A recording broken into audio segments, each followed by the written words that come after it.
নিচের দিকে তাকায়া তাকায়া আল্লাহর রাসূলের সাহাবী হযরত আবু বকর কি যেন তালাশ করে। আম্মা জান আয়েশা সিদ্দিকা বলেন, আম্মা জান আয়েশা সিদ্দিকা বলেন, ও বাবাজান, নিচের দিকে তাকায়া তাকায়া আপনি কি তালাশ করেন? তার মানে একটা সোনামতি সুই রাখছিলাম, আমি আবু বকর চাই ওই সুইটাও আল্লাহর নবীর চাদরে সাহায্য দিয়ে দিব। বলেন না আল্লাহ। বন্ধুরা আমার, ভাইয়েরা আমার, কোনো আওয়াজ হবে না।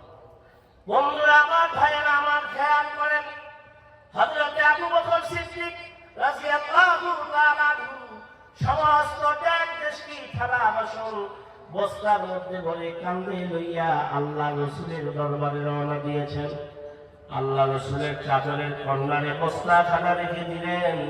আল্লাহ নবী এক এক করে সমস্ত সাহাবায়ে কেরাম থেকে ইন্টারভিউ নেওয়া শুরু করলেন। বলে, ওমর তুমি কে এনেছো? উসমান তুমি কে এনেছো? আলী তুমি কে এনেছো? হযরতে ওমর বলে, ইয়া রাসূলুল্লাহ, আমার সম্পদটাকে দুইটা ভাগ করেছি, এক ভাগ নবীর চাদরে